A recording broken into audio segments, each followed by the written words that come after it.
是啊，没放冰箱里啊，等你扔上去吧。来不及了，我还得去刘仁家接他一趟呢。饭还没吃完呢，啊，到地铁站拐一个弯呢，要不然我又迟到了。Berlatar pada tahun 2009 di Cina, kisah akan berfokus pada seorang ayah bernama Li yang hidup berdua bersama putrinya yang bernama kita panggil saja Mei. Setelah ibunya meninggal dunia sekitar 7 tahun yang lalu, Li membesarkan Mei dengan penuh kasih sayang, termasuk merayakan ulang tahunnya yang jatuh tepat hari ini. Sebagai hadiah ulang tahun, Li pun mengizinkan putrinya jalan-jalan dan bermain bersama sahabat dekatnya, sementara Li sendiri pergi bekerja sebagai seorang mandor di sebuah proyek pembangunan. Malam harinya saat turun hujan, Mei pun meminta izin untuk pulang sendirian karena kebetulan Li juga masih berada di tempat kerja. Yang sesampainya Mei di stasiun akhir, ia pun memilih untuk berjalan kaki sendirian tanpa sadar jika ada sebuah minibus yang sedang mengikutinya sehingga...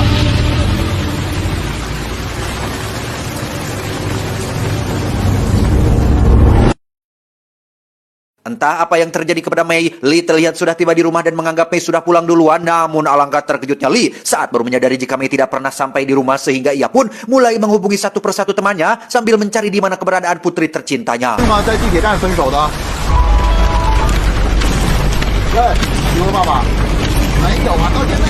Keesokan paginya telah ditemukan sesosok mayat gadis remaja mengapung di atas sungai, di mana seorang polisi bernama kita panggil saja Pak Jeki pun mendapat tugas untuk mengurusi kasus ini, sehingga ia dan tim langsung mencari data terkait laporan orang hilang.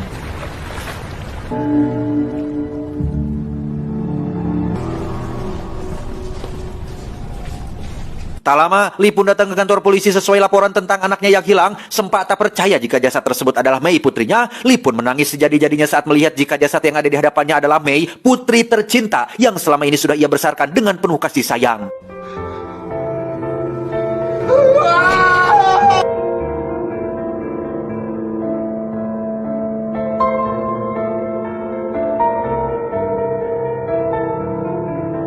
Saat ditanya apa penyebab kematian Mei, Pak Jeki pun belum bisa menjawab karena harus dilakukan pemeriksaan forensik, sehingga Li pun diminta untuk pulang saja dan tunggu kabar selanjutnya.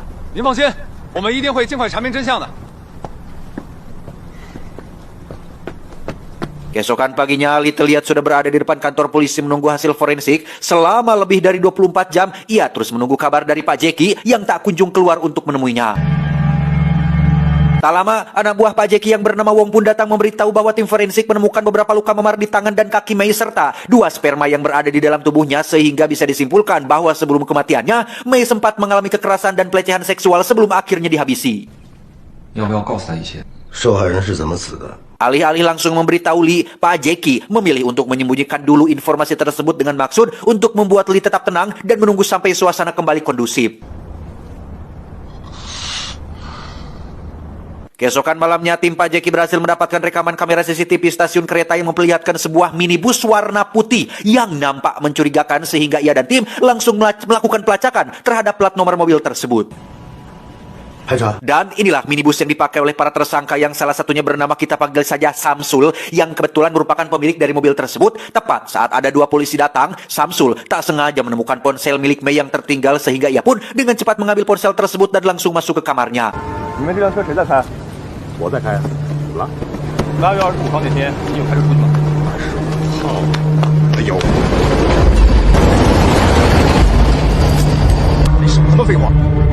Disinilah akhirnya terungkap bahwa pada malam kejadian, Samsul yang bertugas sebagai supir pun tengah membawa 2 tersangka yang sedang mencari korban di sekitaran stasiun. Melihat sosok Mei yang sedang jalan sendirian, para tersangka pun memutuskan untuk menculiknya dengan cara membiusnya hingga pingsan.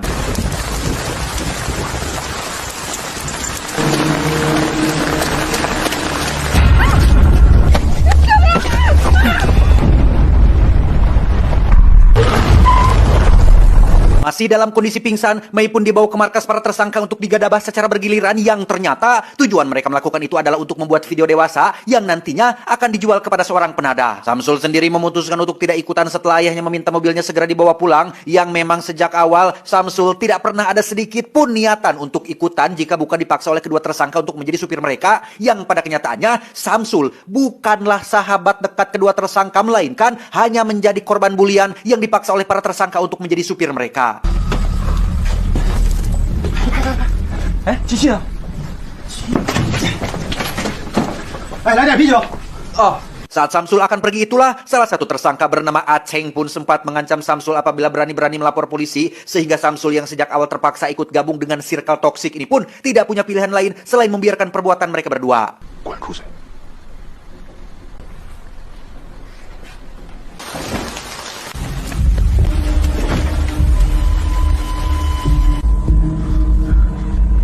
Keesokannya, Samsul terlihat sedang dibully oleh Aceng dan satu tersangka lagi yang bernama Jihan terkait usulannya yang ingin melapor polisi, yang karena Samsul tidak berdaya, ia pun hanya bisa pasrah ketika saudara dekat Biowan ini mengancam akan menyakiti Samsul dan keluarganya.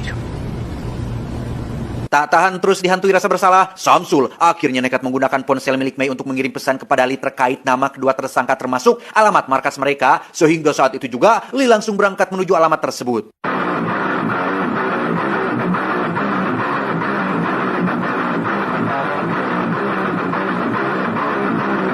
Setibanya di lokasi, Li langsung masuk setelah berhasil menemukan kunci pintunya yang tak berapa lama muncullah Jihan yang baru pulang dari luar, di mana saat Li menemukan tas milik putri kesayangannya, Jihan terlihat memutar rekaman video saat mereka sedang menggadabah Mei, sehingga ketika emosi Li tak tertahankan, ia pun langsung menyerang Jihan dan...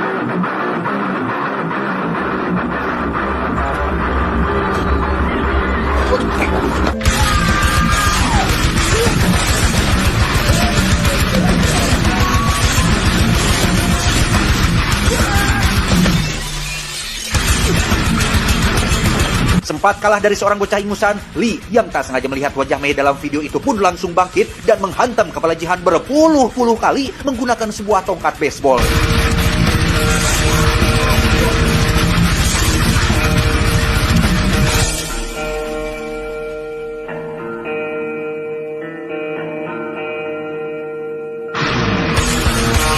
Setelah mengambil flash disk berisi bukti video dan menyobek satu foto wajah Aceng, Li pun langsung minggat dari rumahnya untuk menghindari kejaran polisi, di mana ia berniat untuk membalas dendam tanpa memperdulikan apapun lagi.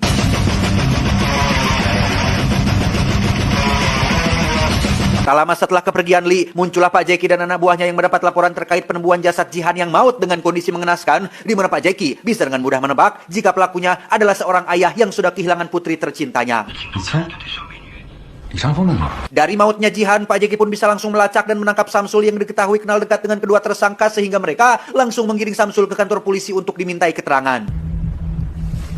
Malamnya, Samsul terlihat sudah berada di rumah lagi setelah dinyatakan tidak bersalah akibat tidak adanya bukti. Namun kedua orang tuanya terutama sang ayah memarahi Samsul habis-habisan, sehingga Samsul yang lama-lama kesal pun seketika memberontak dan membentak balik ayahnya tersebut. Di kantor polisi, terlihat ada sepasang suami istri kaya raya yang datang sesuai panggilan dari Pak Jeki, yang ternyata mereka berdua adalah orang tua dari si Aceng yang saat ini tidak diketahui keberadaannya. Alih-alih malu atau setidaknya merasa bersalah, gila gitu, atas kelakuan anaknya teh, mereka, orang tua Aceng, malah ingin memberikan ganti rugi kepada orang tua para korban agar mereka tutup mulut, yang rupanya Mei bukanlah korban pertama kebiadaban Aceng CS, melainkan masih ada gadis-gadis lain yang sudah lebih dulu menjadi korban mereka semua. Dan ya, mereka pun sempat mendapat serangan dari salah satu orang tua korban yang putrinya telah bundir akibat malu telah kehilangan kesuciannya, di mana bapak yang satu ini memilih mewek daripada bertindak, sehingga membuat Pak Jeki menjadi simpati dan mencoba menenangkannya.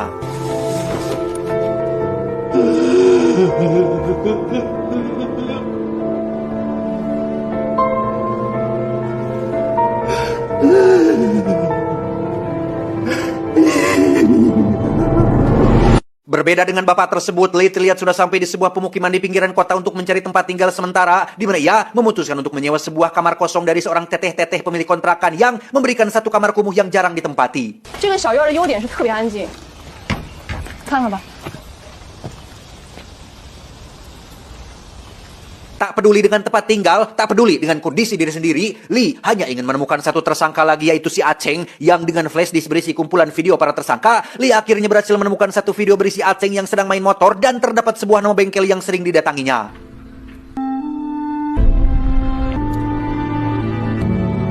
Tanpa persiapan apapun, Li langsung mendatangi bengkel tersebut sembari menenteng foto wajah Aceng, di mana salah satu karyawan bengkel sempat melempar Li dengan cangkang suuk, namun Li tidak memperdulikannya dan langsung masuk begitu saja menemui pemilik bengkelnya.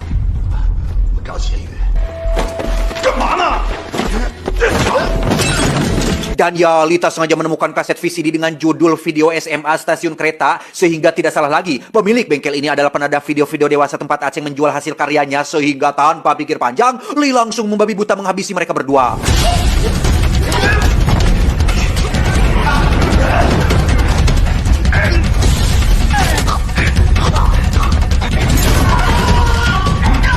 Sebelum menghabisi si penada, Li sempat mengorek informasi terkait tempat tinggal rahasia Aceng yang berada di sebuah hotel bekas, di mana Li juga mengambil senjata apinya beserta dengan 2 buah peluru yang masih tersisa. Tepat di saat bersamaan, si teteh-teteh yang punya kontrakan pun melihat berita di televisi terkait seorang bapak yang sedang membalas dendam atas kematian putrinya, di mana teteh yang sempat melihat tas milik Li yang ada gantungan gadis remaja pun akhirnya sadar jika orang yang menyewa kontrakannya adalah bapak yang dimaksud.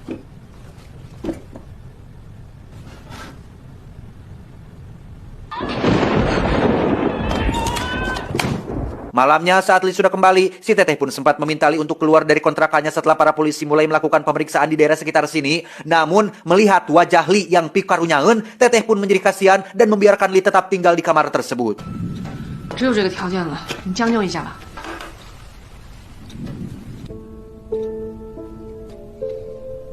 法律会制裁的。 Tepat saat para polisi sedang melacak lokasi tempat persembunyian Aceng, Li pun sama-sama baru mendapatkan lokasi hotel bekas yang dimaksud, yang karena daerah ini sudah dijaga oleh banyak polisi. Si teteh yang punya anak gadis dan bisa merasakan perasaan Li pun bersedia untuk mengantarkannya sampai ke tempat aman.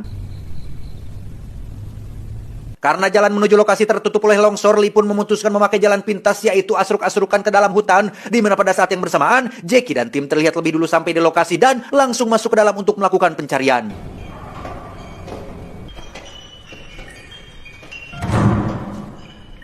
Dan ya, mereka menemukan seonggok gadis yang ditawan oleh Aceng, di mana gadis tersebut terpaksa bertahan di sini karena diancam akan disebar videonya. Bahkan ketika Pak Jackie menawarinya perlindungan, si gadis tetap tidak mau ikut karena saking takutnya ia terhadap bebenguk si Aceng.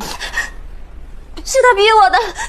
Tak lama, muncullah Aceng dengan motor sportnya tepat saat Li sudah tiba di lokasi. Namun sebelum masuk, Aceng terlebih dahulu menghubungi si gadis untuk memastikan situasinya kondusif, yang bukannya bersikap kooperatif dan mendukung rencana para polisi. Si gadis malah berteriak menyuruh Aceng segera pergi sehingga... Ya, Li berhasil menembak motor si Aceng dan membuatnya lari ke dalam hutan, di mana Pak Jackie malah fokus mengejar Li bukannya Aceng, sehingga pelaku yang menjadi target utama pun malah berhasil lolos, yang pada akhirnya rencana itu pun menjadi sia-sia.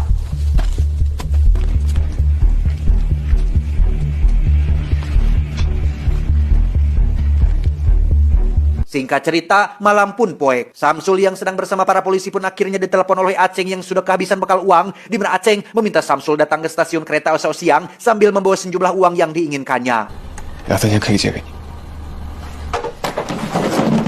Dengan fakta bahwa Aceng adalah anak dari keluarga kaya raya yang bisa menggunakan cuannya atau fulusnya untuk meringankan hukuman, bahkan bebas dari tuduhan, membuat Samsul menjadi berpikir ulang untuk menyerahkannya kepada pihak kepolisian, sehingga daripada mengambil resiko Aceng lolos dari jerat hukum dan kembali mendatanginya untuk membulinya, Samsul pun memberitahu Li tentang rencana penggerbekan besok, berharap Li bisa menghabisi Aceng untuk selamanya.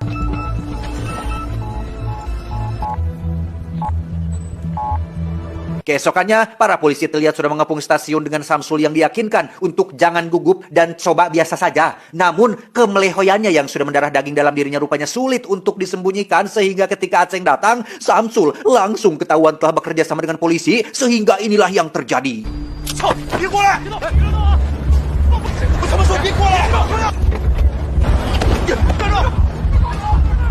Saat Aceng kabur itulah Li terlihat sudah bersiap dengan senjata apinya yang dibungkus dengan kain, di mana saat para polisi sedang melakukan pengejaran, Li memilih arah yang berlawanan untuk menyambut Aceng sehingga...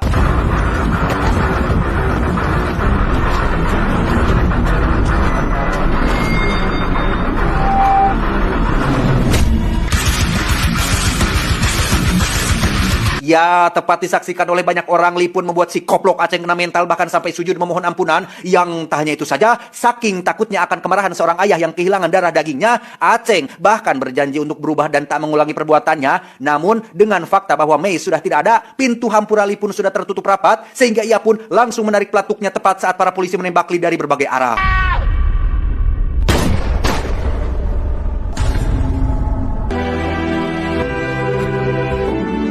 者李成峰系8月。 Setelah ketegangan berakhir, Li pun dinyatakan meninggal dunia saat dalam perjalanan menuju rumah sakit, sementara Aceng diketahui masih hidup dan hanya terserempet peluru yang mengakibatkan matanya pecah sebelah. Namun, dari kejadian itu, pemerintah pun mengeluarkan undang-undang baru terkait kejahatan di bawah umur bahwa seseorang yang genap berusia 12 tahun tapi dengan sengaja telah melakukan kejahatan berat tetap akan dipidana dengan hukuman yang sama dengan yang dijatuhkan kepada orang dewasa. Tamat.